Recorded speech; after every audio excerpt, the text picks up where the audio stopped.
Filipinos tuned in to President Rodrigo Duterte's presumably last State of the Nation speech on Monday, with critics looking for clues to see whether he'll actually give up power. His term is supposed to wrap up next year. The populist leader has chipped away at the country's democratic institutions, yet has maintained tremendous support from the majority of citizens. He has, however, vocal opponents. These protesters can't wait to see the back of their president. Before Rodrigo Duterte's speech in Congress, demonstrators thronged the streets of Manila, calling for him to step down. Beyond the police cordon, Duterte arrived for his final State of the Nation address.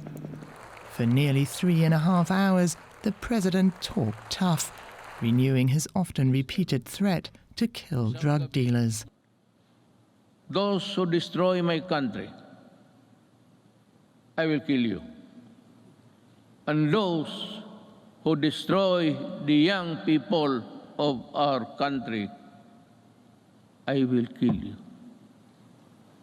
Because I love my country. Duterte's term in office ends in June next year, but his opponents fear that he will find a way to hold on to power. The ruling party has already called for him to stand as vice president, possibly with his daughter running to succeed him. Duterte is the one forcing us to protest during the pandemic. Duterte wants to stay in power for another 6 years, and I think that is the single biggest threat to the country right now, is staying in power beyond 2022.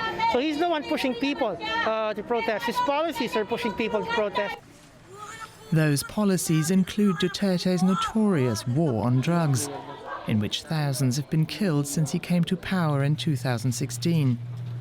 Such is the scale of the purges that the International Criminal Court is considering investigating Duterte for crimes against humanity. The COVID pandemic has also tested Duterte's presidency. Lockdowns have plunged the Philippines into the worst recession since World War II. And the government's vaccination campaign has faced delays due to supply problems. With just over 5% of Filipinos fully vaccinated, and the Delta variant sending infection numbers up once again, the pandemic is set to dominate Duterte's agenda in the last year of his presidency.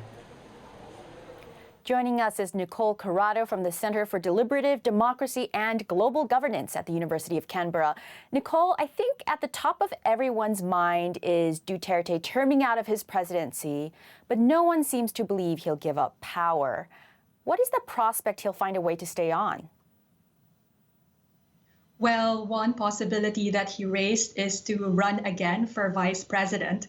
The Philippines has maximum terms for presidency, so he's finding a legal loophole to still remain in power without violating the Constitution. So if he is going to do that, what are we going to see in terms of the durability of the Philippines' democracy? I mean, we're 3 decades out since the People Power Revolution that ended the Marcos dictatorship in 1986. Yes, and I think what's at stake here is not just Philippine democracy, it's also the strength of global institutions that try to protect liberal democracy. So one reason why President Duterte wants to stay on in power is to make sure that he has immunity from the prosecution of the International Criminal Court. So last December, ICC Chief Prosecutor Fatou Bensouda said that the scale of deaths in the Philippines related to the drug war is proportionate to crimes against humanity. And obviously, President Duterte is implicated here. So it's not just the Philippines' democracy that it's at stake here. President Duterte is testing the boundary and the power of global institutions that hold leaders accountable around the world. You talk about global institutions, but I'm curious about the domestic institutions. How durable are they, the different branches of the government, to ensure that despite someone with autocratic tendencies like Duterte, that the Philippines' democracy can endure?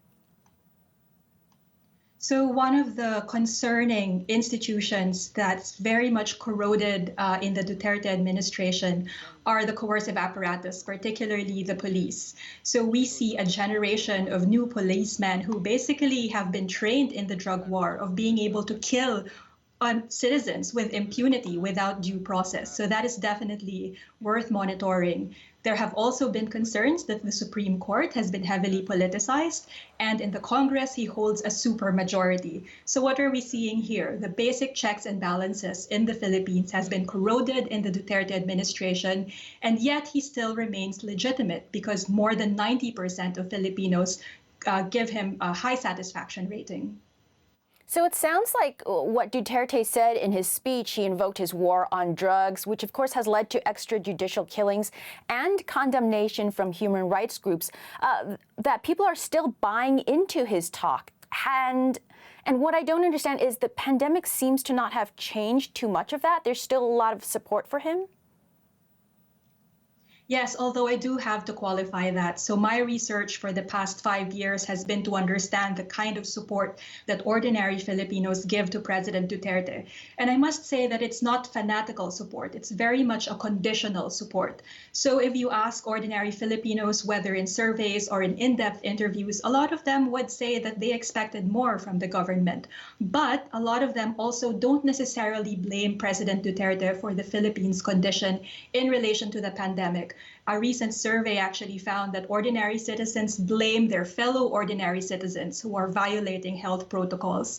So in a way, it's kind of easy to understand why the president still maintains popularity. Blame is not assigned to him, but blame is assigned to fellow citizens, which is the same logic that we see when we think about the drug war. When you ask ordinary Filipinos about the drug war, they would say, actually, yes, I feel safer in the streets now. But they also recognized that they or their family members could be the next victim of violence or extrajudicial killings. So it's a bit more complicated than it's typically portrayed by international media. Ordinary Filipinos who support the president are not fanatical. It's a product of weighing and different considerations that make them support the president. And we seem to see a lot of countries in the region tilting away from democracy to autocracy. Thailand, Myanmar. How concerning is all of that, including, of course, the Philippines, and putting it all in context? Yes, it's definitely concerning. The Philippines is one of Asia's oldest democracy. It has given itself pride by having some of the freest media around the world. But what we are seeing as part of the Duterte legacy is the encroachment of those freedoms. So I think the elections in 2022 will be a big test because either we see a restoration of some form of trust for democracy or we might see an authoritarian consolidation. Nicole Curado, thank you so much for joining us.